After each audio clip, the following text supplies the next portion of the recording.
Hello, buddy, this is Purge, bringing you guys first person pubcast, actually. I'm going to be doing a Purgecast of Pub. Hope you guys have been doing well. I know I haven't made one of these in a really long time, but I got sent this replay by a fan on my Twitter. Thanks for sending that over. What was your name? Pulling it up, scrolling down. It is Justin Price. Thank you for that. The game here should be pretty good. It seemed decently long, and the game seemed fairly balanced, at least from the scoreboard, so hopefully it turns out okay. So the purpose of these is I'm going to talk about mistakes that are made during the game, I'm going to talk about item build inefficiencies, and I'm going to talk about other things like gameplay mistakes and stuff like that. So hopefully I can just drop tons of knowledge bombs, and at least compared to your guys' skill level, and then hopefully that'll help you be better players. I'll probably start doing these more often. I want to get my video variety up a bit, and I just have been kind of busy. It's kind of hard to never stop being busy, to be honest, but I'll try to do more video variety. I want to do some more Let's Analyze losses and things like that as well, so I'll probably focus on that too also soon. I'm just going to reduce my scroll quality here. Well, hopefully you guys didn't see any of that just now. Slam this down really far and then see if that looks okay. That looks fine. Alright, so everything's a little bit more smooth here. Alright, first things first. We could probably just ignore hero compositions, to be honest, due to the fact that at pretty much any level it's not that big of a deal, but the thing we'll definitely look at is what the dual lanes are like, because we will be seeing dual lanes in this game, as you do in most low-level games. We have a Slark as well as an Invoker in one lane. That's pretty bad, because both of these heroes need farm. You can do offlane Invoker. I wouldn't say it's good, but it's possible because Invoker has so much regen that he can get, and if he really gets in a bad situation, you can always Ghost Walk. But this guy's going Exhort, and he actually also has no regen, so he's got a lot of HP due to his build here, but definitely not. I mean, I love the plus stats that he's got here. It looks great, but maybe he's expecting to go mid. I really don't know. Like, the game literally just started. This is all low-level games. I don't know, guys. It looks like Pudge... looked like Pudge was going mid. Maybe Invoker's going to steal that from him. I really don't know. Wow, there's a whole lot of bad stuff going on in this game. He could die here. He's got a Stout Shield, though. And they don't really have any more nukes, so... frankly, I don't see this being a kill. Unless Pudge would have chased this with a Rot, they might have been able to get a kill. If you're going solo mid as Pudge, this build can work. I'm not exactly sure what the best way to build Pudge mid is. It kind of depends what you're playing against. If he's against a Razor, he's going to have a really bad time because Razor can just simply sap his damage with Static Link. Now, Pudge has some advantage there, that when Razor gets to this point... Can you guys even see my mouse? I don't even know if you can. You probably can't even see my mouse. Let me move XSplit over here, and then... Alright, I'll just have to drag here. So if Razor gets to this point and Pudge is here, he can always hook the Razor into the tower. Is something that Pudge can do as an advantage, but other than that, Pudge doesn't really have a good time. In fact, Pudge loses almost all Pudge loses like all solo mid lanes. He can sap experience, but he doesn't get very much farm at all, and he has to make it up by getting hero kills later. So if you can't get the hero kills later on Pudge, you're gonna have a really rough time. I mean, sometimes Pudge can outplay people in the mid lane and outfarm them, but your armor is really low, your HP is high, and usually don't have a huge amount of advantage here. So you gotta be kind of careful. He's gonna look for the old free hook.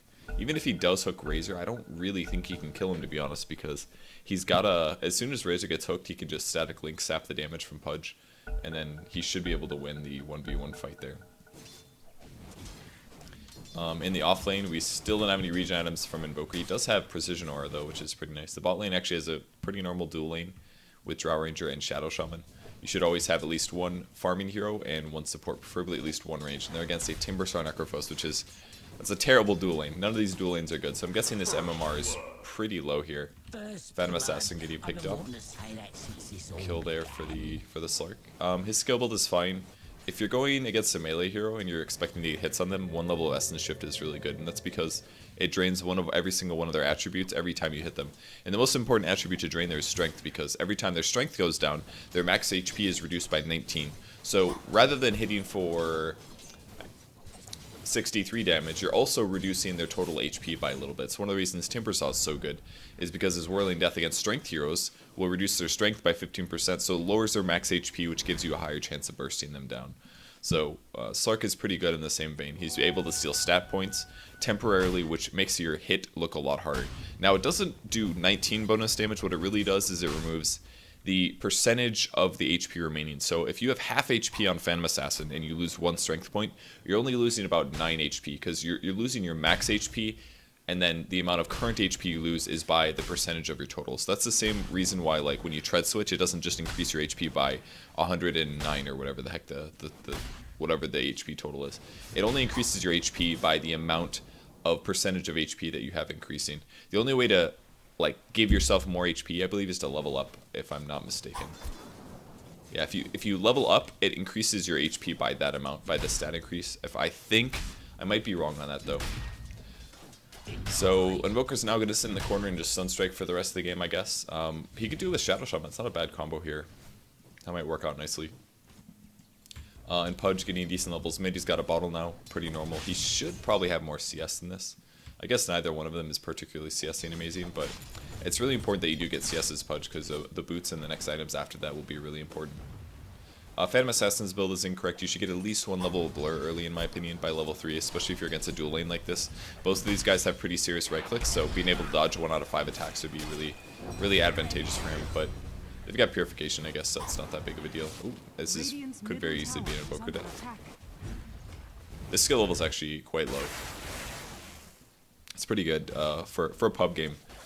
For casting a pub, that is. It's really good if the skill level is low like this, because there's a lot of things to point out and criticize and talk about in terms of inefficiencies. None of these players are particularly taking advantage of their hero's strengths or weaknesses. They're both mostly just sitting in their lanes and farming. And that's really the difference between a 1v1 lane at this skill level and a 1v1 lane at a higher skill level, is that you don't see people take advantage of their heroes as well. I mean, the last hitting is obviously not very good as well, but the amount of ganking that should be happening should be more severe. Even Razor here getting 1 level of Unstable Current isn't worth it, in my opinion. It's a decent skill, but most people max out the first 2 skills pretty early on Razor, and most of them even skipping your ultimate at 6, because the added benefit of Eye of the Storm is pretty low unless you're in an extended chase. This is a good gank here from the Razor. I think this is completely worth it. Obviously, you just block the pounce, and that should be a kill. He needs to attack move a little bit more. Oh my god, he should go for this. Oh, he lost the haste. That was a bit of a mistake there. See, Razor could have had that kill, guys, but what he didn't do is he didn't move between his attacks. He got pounced, and he just auto-attacked the Slark. What he needed to do was attack, move, and then, even though it was like a very limited distance that he would have had in terms of the pounce, just a little bit of attack moving would have guaranteed his kill there. And did they just get an invis kill? Was he invisible? Oh no, he actually used the spells here. No reason for him to use his spells, that was a mistake. He could have just invis, ran all the way back. I guess he was probably trying to bottle or something like that, but Pudge ended up catching him, and that's an assist for him. And a kill going to Invoker. That was really dangerous. They should have gone on that instantly. So the reason PA's skill build is wrong is because getting more levels in Phantom Strike it's probably the ability that you actually want to max last right now. Due to its scaling, all that really scales is the cooldown, and the cooldown is really good, but the dagger slow duration is really important towards getting extra hits, and Blur in a lot of ways is usually best as well. If we look at the enemy team, Slark relies on auto-attacking, Invoker relies on auto-attacking, Draw Ranger relies on auto-attacking. You also have Serpent Wards from Shadow Shaman, but other than that he's nukes. And Pudge is mostly magic damage, so Blur levels do very little against Pudge. But against the other 4 heroes on the enemy team, Blur's really good here. So it's better to usually go like 4-1-4 if they have a lot of physical damage. If they're mostly magic nukes, you can go like 4-1-1 with stats, or you can go 4-4-1 with stats or something like that. You can do a mix of all of them. But you pretty much always max out the dagger because it's very spammable, the mana goes down, the slow duration is really massive. It's actually a really fantastic slow. 4 seconds of 50% slow for a 6-second cooldown. That's like perma slow on somebody.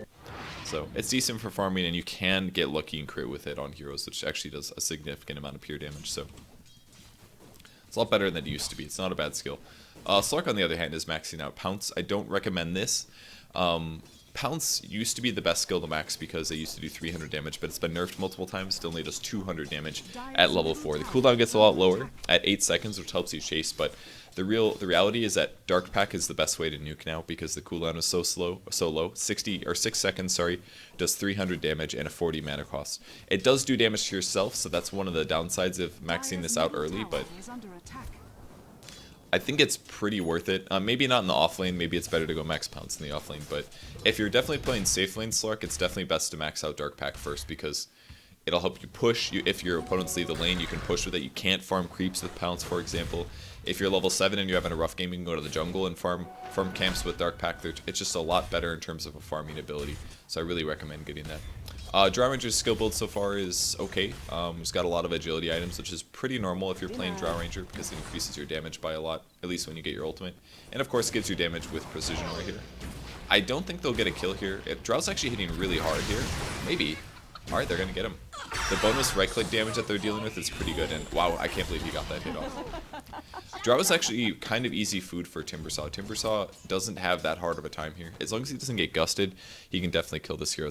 Drow is kind of similar to Sniper in that if you get dived, oh, that's an easy kill. Just right-click him. Oh, well, maybe not now. Oh, he needs to get his ulti.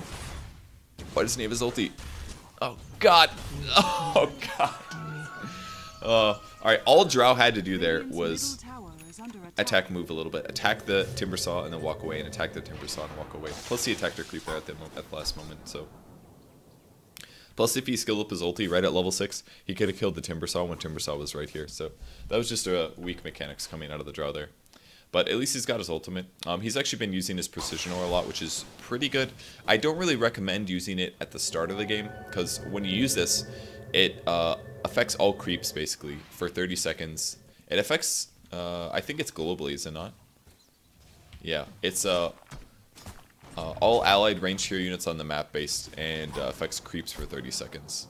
So it's good if you activate it. All like ranged creeps on the map will get the damage bonus, which is good in the mid to late stage because you're pushing. When I played Drow recently, I never used it, which was a mistake. It's good to use it to push all the lanes, but when you use it this early, you're pushing the lanes, and you don't want to push the lanes this early, especially for your off lane heroes. I mean, it's 9 minutes, so maybe you can excuse it now. I don't know why Pudge was attempting this. He didn't even have Dismember mana due to his hook there. He should have calculated that. He needs at least 240 to be able to do a full combo, so he should even do another bottle now. Because by the time Omni Knight comes into melee range, if he doesn't have the full mana, look, he's going to hook this guy, but now he doesn't have the mana. You know? He doesn't have the Dismember. If he would have been able to Dismember that guy, he might have been able to kill him. But even still, it's really tough with an Omni in lane. He kind of has to hook Omni. It's the only way that was going to work. So, Invoker is now shifted to the mid lane. He's going to be farming. He's got phase boots and stat items. It looks like he's going the Forge Spirit build with lots of Exhort and Quas. This is fine, but again, you normally do this in the mid lane. The laning, again, was just terrible for the Radiant team here. If they would have had another support in the offlane, things could have been fine. Like something to combo a Slurk, like Witch Doctor or Lion, or pretty much anything like that would be just fine. Slurk's going to be healing up now. He's got an Orb of Venom. It's pretty good for chasing. The Ring of Basilius is fine as well, because you do spend a bit of mana when using Dark Pact. It's okay to have a Ring of Basilius or an Aquila on this hero. I don't think it's that bad. You could also opt to get a bottle instead of buying the Ring of Basilius if you want to roam a bit more, but maybe that's unnecessary because you get HP regen from Shadow Dance. That's, you know, that's arguable. Razor going bottle with the treads. Actually, I like his skill build a lot right now. I think this is fine. It's okay that he doesn't max either of these skills, because they're just fine where they are. Ulti this. Oh, this guy's, oh man, this is a bad skill build. He's got to chase with the phase here. He does end up getting the kill. This is not how you play Necrolite, guys. Doesn't get the creep. Or the courier, that is. The way that Heartstopper works is it's a percentage-based damage skill. It reduces your opponent's health based on what their current HP or their max HP is. So that means that if your opponents have low max HP, that this will do a very low amount of damage. So by getting 4 skill points in this, it does increase the damage by a pretty significant amount. It looks like 150% or so. Is that right? Yeah, it is. It's 150% increase over 4 skill points. So it's a decent scaling ability, but first of all, if there's no heroes around, it does very little because creeps have low HP. Like, look at the damage being done to these. Let's look at this one, for example. It's taken like 3 damage or something every like second or something. That's terrible damage. 3 damage per second in a big aura. That's so little damage. It's much better to max out Death Pulse first because you need the damage and the heal as well to be able to cover yourself and your allies. And that goes in combination with Sadist really well. If you want to get Heartstopper, you only get 1 level. The same thing can be said about, I mean, I guess if you like stack camps, you're hypothetically killing it kind of fast, but it's just not the right thing to do. You really need to max out Death Pulse, always, always, always. That was a big kill. Same goes for enemy heroes. If you look at the HP of the enemy heroes, got 1000 HP in Pudge. So rather than Pudge losing, 6 HP per second, he's now going to be losing 12 HP per second. That's so marginal. It's so marginal. It's good when everybody has... It's good in the late game when you're just standing by enemy heroes and stuff like that, but it's just frankly not very good in terms of early game. It's frankly terrible. He doesn't have any ability to solo kill, so this is a really good example of this player being shut down in the trench because his skill build is frankly terrible.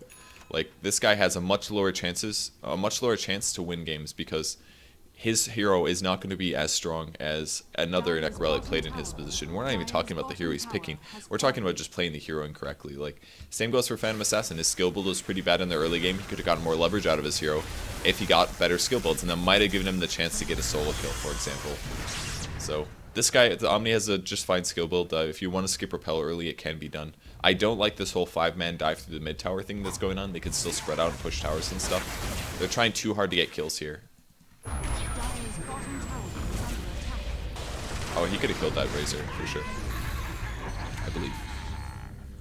There's no point to do this 5-man diving stuff. You might as well just go back to your lanes and farm. While they did get a kill here, and that looks all cool and things, like, oh, congratulations, you got a kill. You got 2 kills even. What the Dire team or the Radiant team should be doing is just punishing this, or split pushing would work as well. Because they haven't really accomplished a whole lot yet.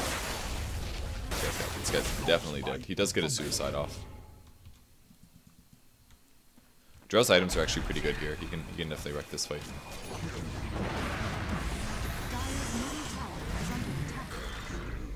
It's pretty good by Drow. He got his Mask of Madness just in time.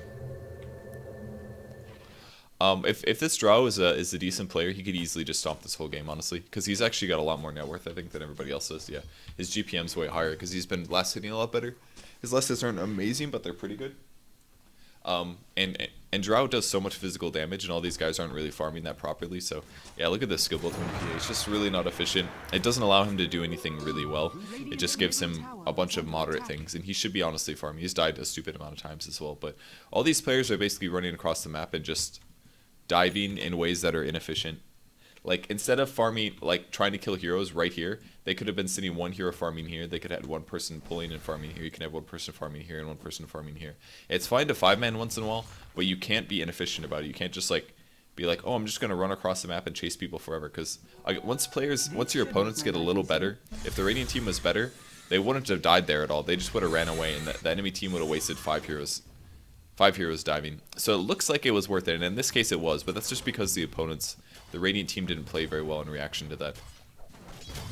That's when you have to start changing how you look at Dota, is when your opponents get so good that they don't fall for your old traps, or they gank you so well that you can't just passively farm anymore. It's very different to play against good Dota players than it is to play against very low tier Dota players. That's why you might get a little confused on some of the item builds that you guys go that are successful. You say, well, it works for me, it should be fine, right? But the reality is that when you play against good players, some of those item builds won't be very good.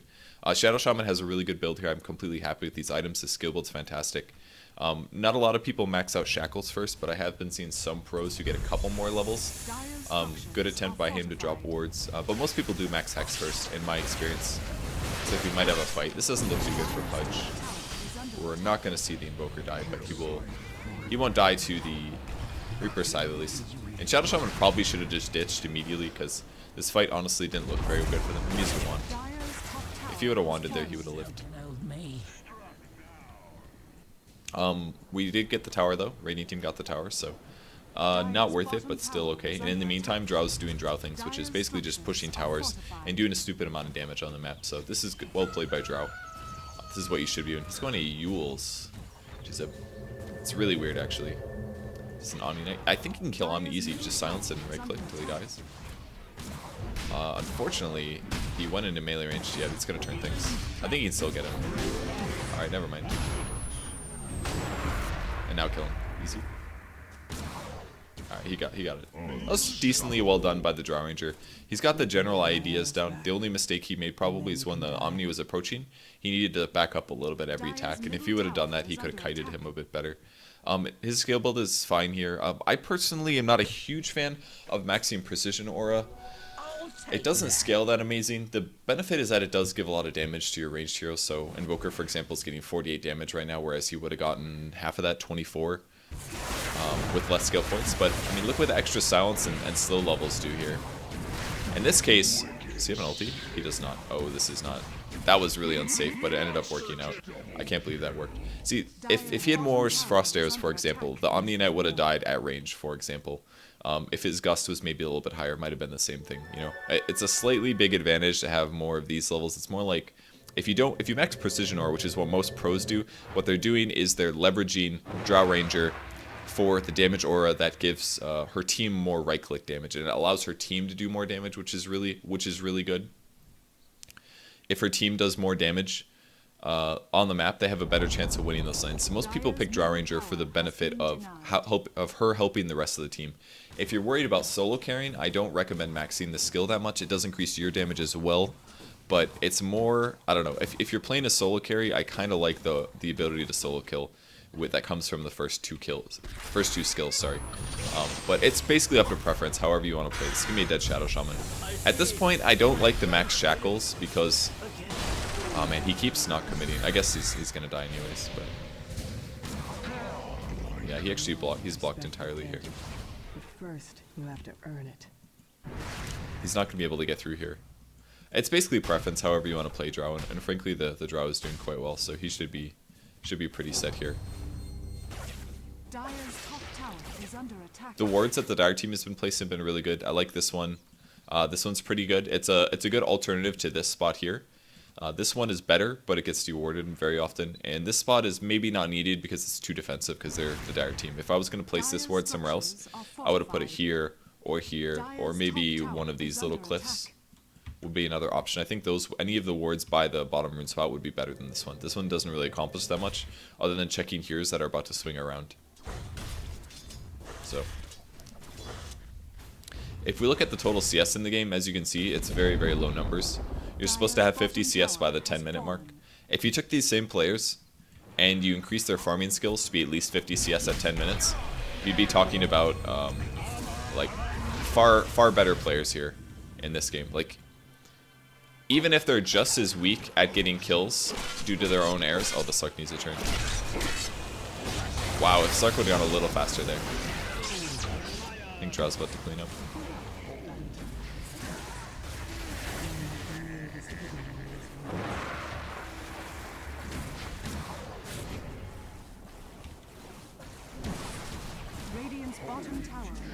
Drow's doing really well here. I don't like the Euls at all. I don't think it's useful. It does help him maybe set up a solo kill because he can Euls into Gust, which is probably why he went this build. The movement speed isn't terrible either, but it's better to get a damage item here. I think a Yasha would be far superior than a Eul's Scepter. It does kind of comparable. What's his base damage here? Or base movement? He's got 40 MS plus 50, that's 90, so we're looking at 300 base. If you get a Yasha, you're increasing your movement speed by 10, I think. 10%, so he gets 30 out of it. So Yasha gives almost the same movement speed as Euls does. You don't get the setup, but I mean, if you're a weak player, you're having trouble landing Gust, then maybe Euls is the right way to go, but it shouldn't just be about Gust. He just needs to Gust this guy, and then it should be a kill. He's a little too close to enemies here. That did actually no damage. You definitely get this kill. See, once you have level 4 Frost Arrows, like, your hero is so strong. He should use Mask of Madness to run away here, but he'll be fine. Drow's basically just solo carrying this game. He has the game firmly in his grasp.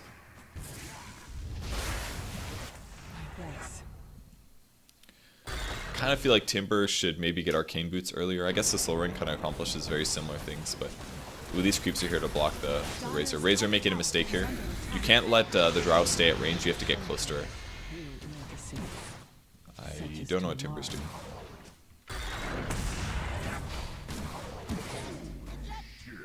You have to get in melee range, and he's got an Eagle Song now, which gives him more agility, which gives his team more right-click damage. Plus 67. I don't think Butterfly is the build here. He kind of needs a BKB against Timbersaw, and even maybe Razor, Omni, Necro. A BKB really solves his issues here. Or he could get a Blink Dagger, but Blink's not the best this game, because if the PA closes the gap, he's not going to be able to blink away, so it's a bit of a waste. That should be a kill. Bit of a mistake there. You should have had that one. You see a hook? Close. Doesn't get him though. They should be able to Rax this. I can't believe the Dire team even has this many kills. And Slark Shadow Blade. So the main thing that the players aren't doing well this game is farming. The Drow's doing a decent job killing enemy heroes, but it's just so important that you get good CS in a game. If they had more farm, they would have more items, which allowed them to take team fights. They're also not really team fighting properly, but the easiest problem to solve that everybody can practice is getting more last hits here.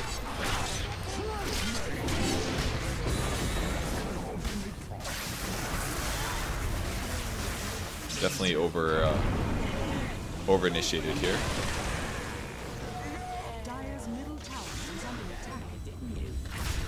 Ani's actually quite good against Slark, if you think about it. The pure damage goes through his invisibility. It's really strong.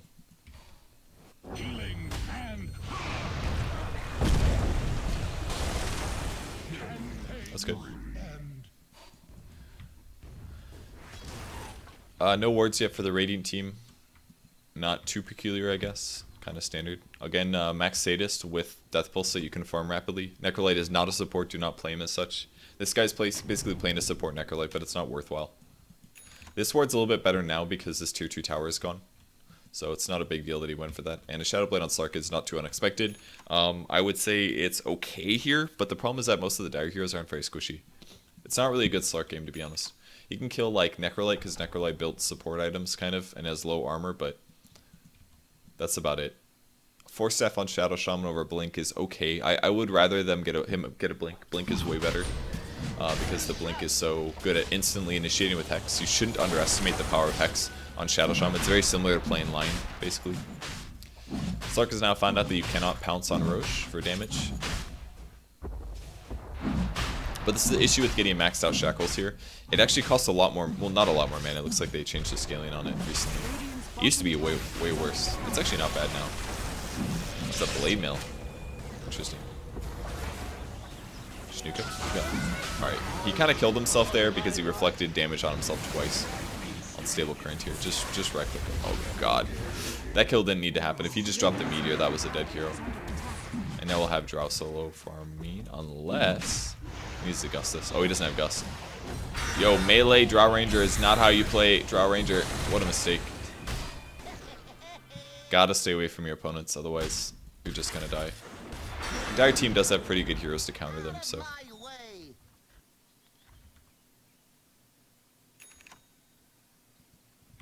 So Slark got messed up. Timbersaw is really good against Slark. It's really good against Drow, assuming he can jump on top of Drow. If he gets silenced, things kind of suck, but see if his Bloodstone finish. Oh, it's in the base. He should just pick up his boots and fly the courier out. Bloodstone at 24 minutes isn't that bad considering he has such low CS. Most players at this level just get their gold from farming, but the reality is that you should get most of your gold from getting CS and then supplement that with hero kills. If any of you guys are playing at a skill level that looks somewhat like this, again the solution is just he needs to use him or himself. He's gonna use himself, which is gonna result in his death. Radiant's top tower is under attack. If you're at a skill level anywhere near this, what you need to do to be a better player is just focus on farming. And the best way to practice your farming is to go into an empty lobby with bots or just with nobody in it and just practice your last hitting. You should be able to get at least 50 minutes or 50 CS at 10 minutes if nobody else is in the lane. There's not really an excuse otherwise. If there's nobody in the lane, you have to get 50 CS. And just practice it on one hero like 4 times in a row. Just practice getting more CS. If you can do that, you can increase your total farm rate. I'm talking about playing a core, that is. If you're playing a core like a mid, off lane, or carry, you need to be decent at farming. And if you can't get decent at farming, then you're really limiting your ability to play Dota well. I don't care. Like, I can talk about skill builds and stuff like that, but number one is that you have to get decent at farming. And the most ways to make sure that you can last hit a creep when there's no other heroes around. The creep should not stop you from last hitting. I guess they can win this fight when everybody shows up. They should be a little careful. There's a butterfly and Drow Ranger, which is actually really good here. It's a badly timed Yules here. And again, he's way too close to the opponents. Drow's just making a lot of mistakes here. He had a really big advantage, but he's not playing well now. He's letting his opponents get too close to him. The entire purpose of Drow Ranger is to get away from your opponents. Yules them, run away. Mask of Madness, run away, and then attack. But if he's in melee range, he doesn't have his ultimate. That's 80 agility, which is a stupid amount of damage. That's 80 damage and 80 attack speed, and not to mention it gives your whole team bonus damage because of precision aura. Like, it's actually so much. So you get 80 damage plus 36% of that, which is like 30% is like 8, 16, 24. It's about like 26 damage. So if you're in melee range on Drow Ranger, you're losing 100 damage. Isn't that ridiculous? And 80 attack speed and a ton of armor. It's like, it's so big. And the Drow is basically throwing away his advantage. He played the first couple fights well, but now he's just going in melee range and just feeding is what's happening. And this Slark's playing way too scared. He needs to play less scared. He's having trouble understanding where the when it's time to play aggressive, when it's time to get scared. And now he's going to throw his life away, I think. Oh, he could have had that kill too. Well, yeah, the Slark's just not... The issue with Slark here is he's probably been owned by Slark a couple times, so he thinks that Slark's overpowered, but the reality is that you have to know the strengths and the weaknesses of the hero, and Slark's not playing the fight right. He's getting too scared when he goes into fights, and he needs to just learn his strengths and weaknesses, when he's going to survive, when he's not going to survive. The hell? Where the heck was the Sunstrike? Top, I guess? That was weird. So, Slark's not playing quite well, and again, it's just because you have to know when, especially when you're playing carries. Playing carries is all about thinking your hero, knowing when your hero is stronger than theirs, and then taking those opportunities to go for kills. It's really important that you do it correctly. Drow Ranger is kind of playing the I'm playing too aggressive game, and he's also not leveraging the hero range. So that's the important mistake that he's making. So he's playing a little too aggressive and doesn't know when to back up, basically, is his issue right now. So he's giving bonus damage to his creeps right now. His catapult's got 68 damage. And look how much this range creep is doing. This pushes all the waves. I don't know if it's still up. How long does it last for? 30 seconds or something? Yeah, 30 seconds. So this will push all the waves here. Even though this creep wave has less creeps, it's just going to crush creeps.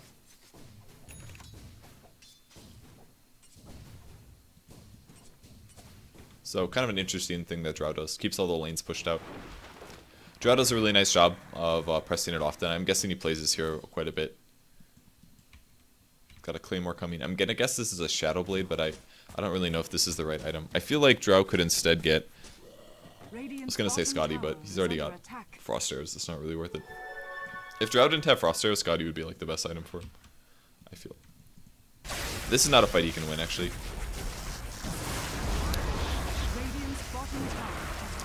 Alright, yeah, Drow played that completely wrong. If you find a hero like Razor who has a Blade Mail and has decent damage, first of all, he let him sap all of his damage. That's problem number one. He also used Flutter, which you don't want to use because that removes your evasion for 8 seconds, which means that Razor's just going to hit you with no problems. What you need to do is immediately gust the hero, break the static link if he's casted on you, and then you can turn his fight. You just have to keep him far away from you. Again, the range is 400. You want to keep him farther than 400 units away from you and less than 600, or whatever his attack range is, 625. So you want to keep him between 400 and 625. At that point, if he's not damage sapping you, then you've got to kill. Unless he uses his Blade Mail. So if he's using Blade Mail, then you also have to play around that. Razor here going for the Shadow Blade sap the damage build. I don't think he's going to get a kill.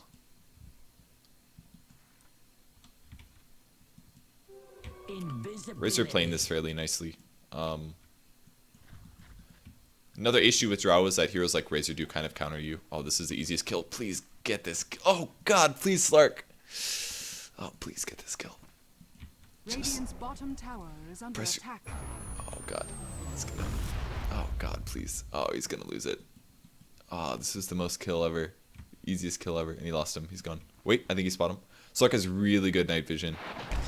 Alright, he got him. Thank God. Slark has 1800 night vision. He can see really far. So now he just needs a Shadow Blade before he dies. Okay.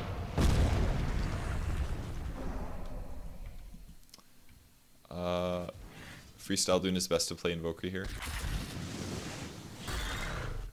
He's not really comboing his spells together too well. This must be a really low MMR game. I bet this is like sub 1500. I would guess. His MMR is pretty low. There's nothing wrong with that. I mean, everybody can get better. Shadow Shaman's playing quite well, though. His item and skill builds are great. Again, his skill builds may be off. Now, to revisit Shackles, the way this used to scale, it was like 25 mana every time you leveled it up. It's way better now, 140, 150, 160, 170. The scale's far superior than it did in the past. So I can see some value in getting more Shackles, but I think what you should probably do is get maybe like 2 levels of Shackles before going back into Hex, because Hex is fantastic. It's 13 seconds. It's a 3.5 second duration. You don't have to channel while you do it. Like, Shackles is great if you're ganking, but in a big team fight, Shackles isn't that great because you're usually going to have to back away from opponents that are diving you as a support. So, especially when he doesn't have something like a Ghost Scepter. So, like, Hex is still the ability that you should max, even though the mana cost is so high. Because level 1 Hex is terrible, level 2 Hex is still pretty bad, but level 3 and 4 are good. I don't know. I just really recommend going for that instead. He's going to get ganked by the PA here. PA went for a Vlad's Treads. This isn't a terrible build, it's okay. I used to go Vlad's on PA like a year ago. I would go like Phase, Vlad's Drum to cover all the bases. I'd get armor, I'd get some lifesteal, I'd get some attack bonus damage, and Drum would be good for HP, mobility, stat variety, good stuff like that. So Vlad's isn't terrible, but the issue is that PA hasn't been farming very well. He's going for Battle Fury afterwards, but really, I mean, you can make a Vlad's early, and Vlad's and Treads do work together, but it's not that much damage increase. It's pretty weak. So as you'll see here, he really isn't going to do a whole lot of damage. If he would have dropped the wards, he maybe could have killed this guy, but probably not. Alright, blocking him was good, but he's just going to blink out, and he needed to drop the wards before he used his disables there. Wards, Hex wards into a Shackles after 3.5 seconds is the way to play it correctly. Although this guy still might die here. Oh, Invoker actually did that one pretty well. He didn't do the Sunstrike, but he did get the Meteor Blast together. So that was alright. Still no upgraded boots on Razor. I think this is a bit of a mistake. He's just going to sap his damage all the way. Oh, he actually became visible. I don't know what he did.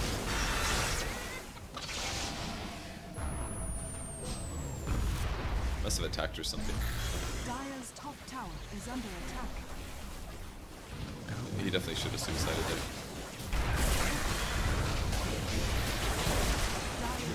Man, that Blade Mail is real good. Blade Mail and Razor, not a bad item. In low skill levels, definitely, because Razor's like a get up in your face team fight them. So the Blade Mail really counters, especially against lower skilled players who don't know how to stop attacking when they recognize it. It's definitely going to be a bit harder for them.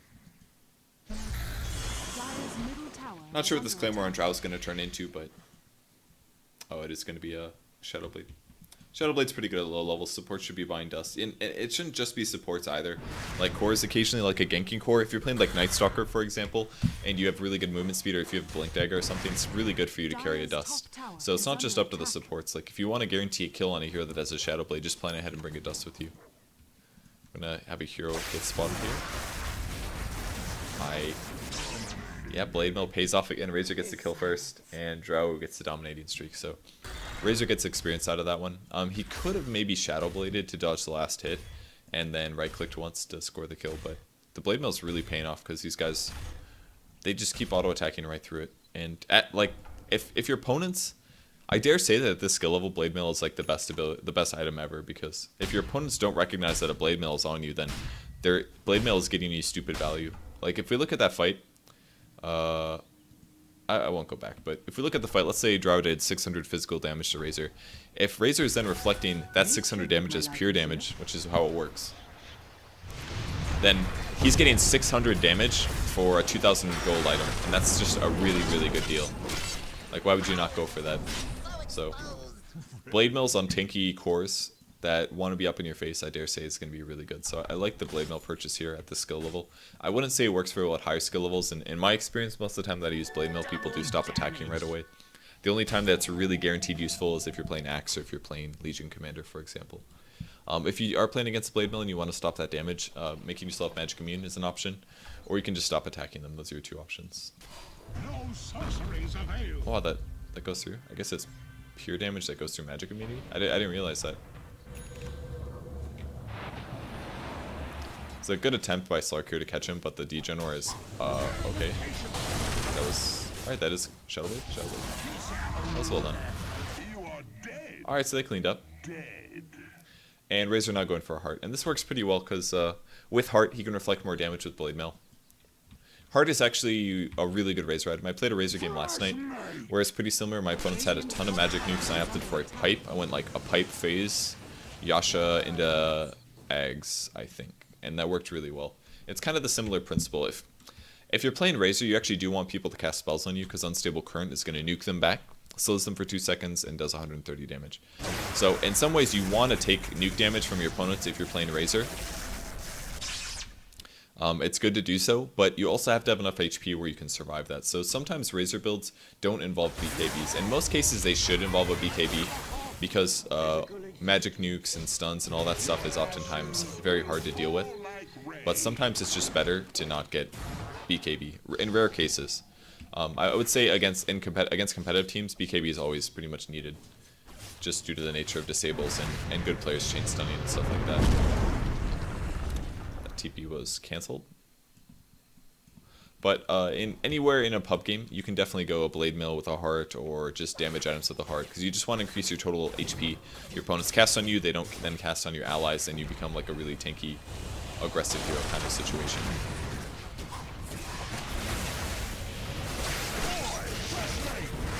Doesn't look like that good of a fight for the Radiant team. They've definitely kind of thrown their lead. If you look at the gold graph, it was the 10k gold advantage. Most of that was in the Drow Ranger, but the Drow Ranger started playing badly after that was the issue. Basically just completely stopped positioning her hero correctly. And she had a big gold advantage, but she just simply threw it away. Even the PA is doing decent damage at this point because he's got a Battle Fury. Could see a Hex there would be big. So, I think the Razor played pretty well this game, but this looks a lot more like a Radiant team throwing than it does a Dire team playing super well. But the Razor has been playing well. And you'll find that a lot of players as well, despite them having rough early games, sometimes they'll really start doing well when they get to the late game as well, just by accruing items and things like that. So while Necrophos had like a terrible skill build, he's still ulting people now, and he's happened to farm an eggs with trickle gold and things like that. So Tower is under attack. I don't know how Drow managed to throw this game away though. Well, I do know how. I saw it happen, but it shouldn't have happened basically. You just have to make sure that you don't go in melee range when you're fighting enemy heroes and that you don't kill yourself with the Blade Mill. He's building the Daedalus next. I don't think he has the Demon Edge. Yeah, he doesn't. His items are fine except for the Yules. I don't like the Yule Scepter. This could have been a Blink or a Force. Probably a Blink. I think a Blink would have been better. Look how much damage he's doing. He's teching really fast. He's wasting his mana with the beast, but that's okay. I don't know why he backed here. I guess he's going to go try to get a kill. Again, now he's in melee range and he's trying to fight. He also took an unstable current slow. It's a pretty good fight. But again, he went melee range. Still in melee range, still in melee range, still in melee range. If he dies here, ooh. Yeah, he's just team fighting these really improperly. His opponents are tanky enough now where he has to be careful about how these fights are going to be. How the fights are going to be done for him, so. Too much melee range, big throws by Drow Ranger essentially is what's happening. Just going into melee range and trying to do DPS, which is never going to work. Alright, let's see the rest of the map. Shadow Shaman maybe trying to farm an eggs. This would be a really good time for Shadow Shaman to just push. Oh nice, I can draw on the map. I didn't realize. Can you guys see that? You can. Holy crap. A lot of the times you can't draw... Oh, it's... Okay, I can draw on the map, but I can't draw on the ground. So that's the difference in replays. Alright, so if you're playing Shadow Shaman in this case, and you're trying to split push, make sure that you get all these last hits. It's really important, because a lot of times a support doesn't... Oh, just kill that! Oh, he could have just killed this creep wave, and then the guy went to TP, and it would have been fine. I think that would have been worth it. Not enough. It's like Invoker getting ulti. But pushing up like this, and even before retreating, he's running all the way back. If I was him, I would have sat here and I would have farmed this camp, and then I would have farmed this camp, and then I would have backed up. And that would have guaranteed me another like 200, 300 gold, something like that. They actually did have a ward there, so they would have spotted it, but you know, he doesn't really know that necessarily. Not an uncommon place for a Dire team to put their wards actually.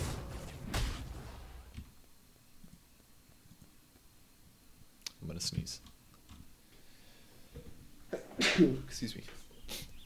Maybe one more. Alright, that should be good.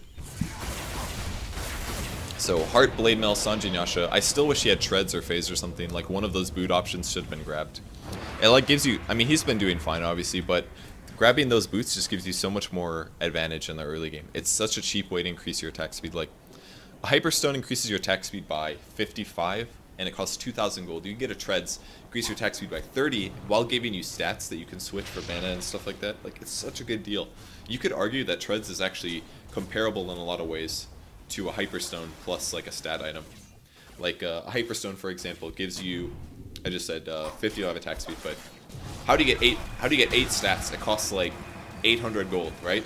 So if you're spending 2,000 gold to get the attack speed, and 1,000 gold to get the stats, and Treads gives you most of that with just 950. Like, it's so good, because you're going to have boots anyways, right? So I think ignoring that cost is pretty fair. Well, you got a good gust there. Guardian Angel really shuts things down, though. Whoa, way too close for Meteor. Go invis, go invis. Press it. Press the button. Press your button. Press it. Press the button. Alright, don't press the button. We're good. What a weird team fight, guys. Not the melee range versus the blade mill. And he always uses the razor, which sets off unstable current, slows them for 2 seconds. Oh man, I mean they could win these team fights, just not playing them well. Such weird team fights too. It's not focused at all in terms of damage and stuff like that. Oh, did he just throw us out? I think that's a dead hero. Oh, he projectile dodged it. That was really close. Radiant's middle tower has fallen. Either one of these teams could completely win the game whenever they want to be honest. Radiant's middle barracks are Alright. under attack. Alright, go in. That's not the hero you should be going on. You can turn and fight now. Dire's top tower has fallen. Pounce. Nice. He's doing it! Oh no, don't get scared, you got this! No! Oh man, Sark gets so scared. Oh, that's a kill.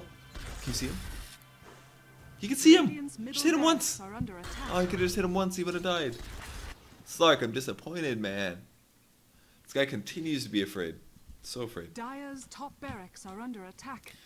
So yeah, this game they're pretty much just gonna butt their heads against each other in the mid lane, I think. And frankly, I don't think this game's really worth watching a whole lot more. I think I've pointed out a whole lot of good excuses and mistakes that everybody's making, and the fact that they barely got a Rax there despite having that big team fight advantage was kind of silly. This is definitely the base level of Dota. This is like you're learning heroes, you're figuring out how to do mechanics correctly and all that other good stuff. And there is again, we're gonna see a melee range attempt at killing, and it's not going to work out, especially because PA has evasion. He should have gotten a. You can't get a Daedalus when you're against a PA. You have to get an MKB. So he should have gotten an MKB instead. He honestly could have kept diving there. It's not that big of a deal. Most of their carries are dead, so. Radiant's top tower is under attack. Radiant's top Whoa, tower fighting has things that are happening. fallen. Radiant's top tower is under attack. Gotta be careful. Is he gonna? Yeah, he's gonna. Oops. I meant to slow that down. Radiant structures are fortified. Radiant's So bottom yeah, that's tower pretty is much gonna be under the end of the attack. game. I think at this point, if we look at items, like everybody's items look really normal, right? If we look at a Dota game right here, it's like, oh yeah, whatever, totally normal Dota game. And that's why looking at score screens at the end isn't always the best sign of what the skill level is, because the reality is that there's a stupid amount of kills that are happening that shouldn't be happening, and that's some good tea. It's a stupid amount of kills that are happening that shouldn't be happening, and it looks like everybody has good farming because of the items that they have, but the reality is that the only reason they have all these items is because kills. If we look at CS, the CS is pathetic.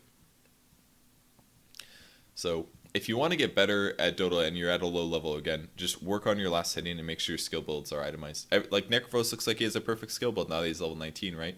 So that's why things fall together for every player. Remember when I said before that sometimes there's like players that look like they look terrible early game, but then when they get to the late game, they look okay, and that's because they trickle in items and their skill builds eventually become correct. Like you're forced to make your skill build correct eventually. So the way to win more Dota games is to take advantage of those players. That's another really big point to make. Take advantage of the Necrophos that has 3 levels in his Heartstopper aura. When you gank him, he's going to do way less damage to you. He's going to do way less healing to himself, and he's going to have less mana because of less Sadist levels. His items were okay-ish, but his skill build is so terrible that this hero is actually worthless pre-6. It's actually a worthless hero pre-6. Low armor, low HP, low heal, low damage. He had nothing going for him, other than the fact that now that he's got 6, he can ulti people and make their buyback, or their delay their respawn. So if you want to win Dota games and you're improving your farming and your farming isn't working, or you're still making mistakes in team fights, try to win lanes. You have to see opportunities to kill your opponents in lanes, or try to read to see if their skills are weaker than you think they should be. Like if you see him use Death Pulse and it only heals 70, then you can say, oh, that only healed 70. Well, you can click on this here and say, oh, if it healed 70, that means he's only got one skill point into Death Pulse. Take advantage of those opportunities. Or if you're going after him, assume that he has the best skill build. Let's say, assume that he has 4 in Death Pulse, but know that, oh, I can kill that Necrolite even if he has 4 in Death Pulse, and then you outplay him. And then sometimes, maybe you misestimate, but he only has 1 in Death Pulse, and you kill him anyways. You know, you can take those advantages, and it's going to lead to good things that allow you to snowball, and you continue to snowball. And hopefully you don't throw the snowball away like the Drow did this game, where he stopped playing his hero correctly. He started fighting in melee range because he thought he was so far ahead, but if he just stayed at an outside range, he would have just completely stomped this whole game. He had a 10k gold advantage, and it really didn't need to stop. So, I mean, his team could have played better as well, but, you know. So there's a lot of different things that you can take advantage of in Dota games. Gold advantage by farming, outplay due to skill level, and the third is punishing your opponent's mistakes. And all three of those were very easily done in this game. The Drow participated in punishing your opponent's mistakes, and skill build advantage, and item advantage, and farming advantage. He basically had all three advantages in the mid game, or in the early mid game. That's why he stomped so hard. And then in the mid game, or in the late game, he just started going melee range and throwing his advantage. He allowed them to outplay him, basically. So you kind of need those three principles consistently when you're playing a pub game. And almost all the players in this game don't have any farming ability. They're all really weak at farming. They're making tons and tons of gameplay mistakes, like team fighting mistakes, when to go in, when to commit to a kill, when to back. That's something that takes experience basically to get really good at Dota. And the third mistake is that almost none of them are punishing their opponents, really. It's more like well, I would say the Razor is punishing his opponents. He's doing a really good job at that. Basically just going into melee range, fighting people, using Blade Mail to punish them when they make stupid mistakes. Most of these players are honestly just kind of running around the map, and if they see heroes, they fight and do their best. But once you get more familiar with your heroes, you should be able to initiate on opponents and know when they've made a mistake. Oh, they wasted that ability, or they didn't use that ability very well, or Necrophos wasted his ulti, or Necrophos doesn't have any items yet, just jump on him and kill him, you know. Things like that will make you better at Dota. So hopefully that wasn't too vague. I hope you guys learned something. If you want to watch more of me, I'm going to be streaming right now. I'm going to be playing with Twitch subscribers, so if you want to check that out, you can. And related news, if you guys have been following me and looking at the score, it's actually live on iOS today, so I'll include a link down below if you guys want to download that. If you guys have iPhones or something like that and you've been trying to get your hands on the Score app, you can get that now.